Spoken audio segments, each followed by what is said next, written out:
اعوذ باللہ من الشیطان الرجیم بسم اللہ الرحمن الرحیم۔ سورہ ہود آیات نمبر 1 تا 8 میں وضاحت کہ قرآن کی آیات پہلے جامع الفاظ میں نازل ہوئیں، پھر بتدریج تفصیلات بیان کی گئیں۔ ان سب کا مقصد یہ ہے کہ لوگ اللہ کے سوا کسی کی بندگی نہ کریں۔ رسول کا کام صرف اللہ کا پیغام پہنچا دینا ہوتا ہے۔ اللہ ہر ظاہر اور چھپی ہوئی چیز کو جانتا ہے۔ وہ تو سینے کے بھید تک جانتا ہے۔ زمین کے ہر جاندار کا رزق اللہ کے ذمہ ہے۔ اسی نے یہ آسمان اور زمین 6 ادوار میں پیدا کیے۔ یہ کفار قرآن کو جادو کہتے ہیں۔ جب ہمارا عذاب آ جائے گا تو پھر اسے کوئی روک نہیں سکتا۔ اعوذ باللہ من الشیطان الرجیم بسم اللہ الرحمن الرحیم۔ الف لام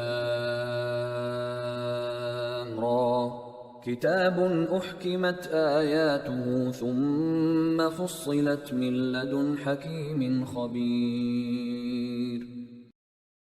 الف لام را، ان حروف مقطعات کے حقیقی معنی اللہ ہی جانتا ہے۔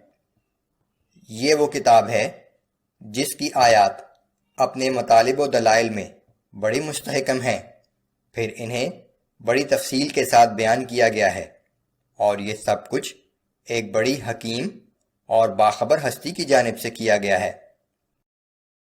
جس کا مقصد أَلَّا تَعْبُدُوا إِلَّا اللَّهَ إِنَّنِي لَكُمْ مِنْهُ نَذِيرٌ وَبَشِيرٌ۔ یہ ہے کہ تم اللہ کے سوا کسی کی عبادت نہ کرو، بے شک میں اللہ کی طرف سے برے انجام سے ڈرانے والا اور اس کے انعام کی خوشخبری دینے والا ہوں۔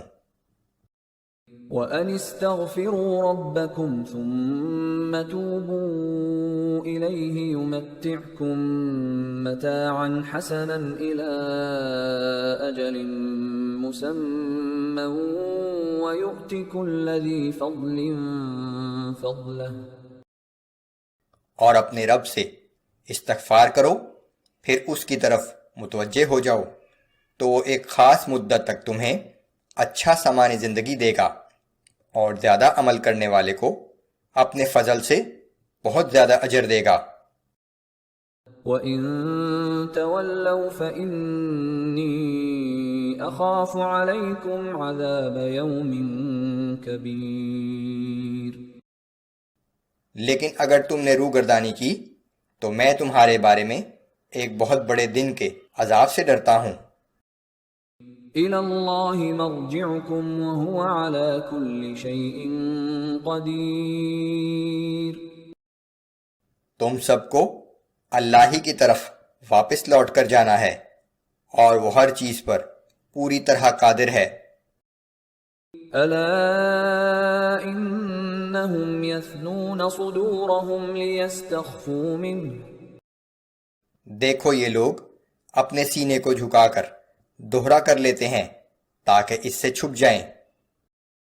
أَلَا حِينَ يَسْتَغْشُونَ ثِيَابَهُمْ يَعْلَمُ مَا يُسِرُّونَ وَمَا يُعْلِنُونَ۔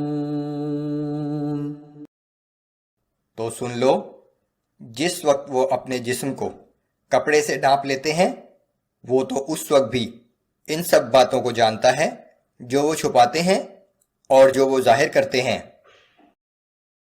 إِنَّهُ عَلِيمٌ بِذَاتِ الصُّدُورِ۔ بے شک وہ تو سینے کے اندر کی پوشیدہ باتوں کو بھی جانتا ہے۔ وَمَا مِن دَابَّةٍ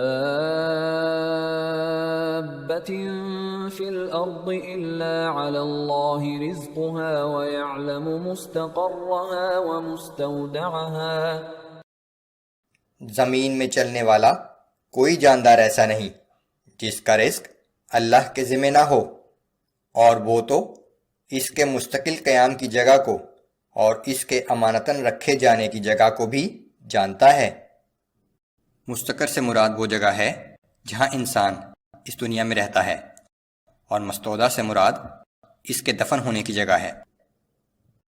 كل في كتاب مبين۔ ہر ایک چیز کی تفصیل کتاب مبین یعنی لوح محفوظ میں لکھی ہوئی ہے۔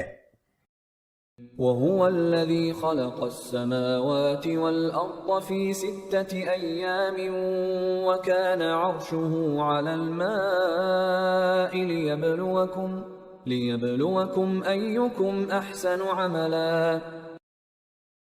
اور وہ اللہ ہی تو ہے جس نے آسمانوں اور زمین کو 6 ایام میں بنایا، اور اس وقت اس کا عرش پانی پر تھا۔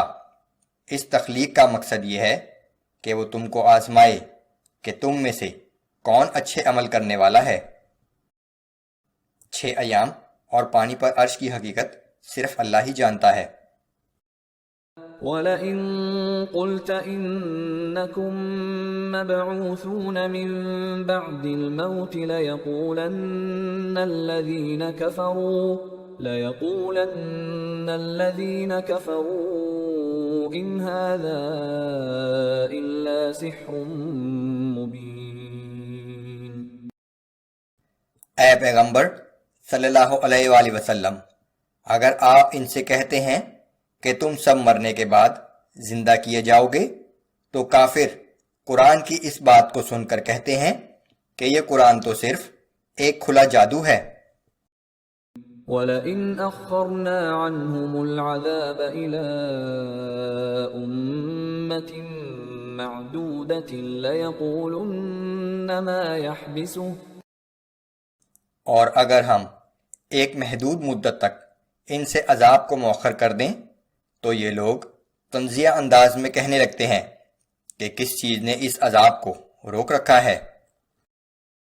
أَلَا يَوْمَ يَأْتِيهِمْ لَيْسَ مَصْرُوفًا عَنْهُمْ وَحَاقَ بِهِمْ مَا كَانُوا بِهِ يَسْتَهْزِئُونَ۔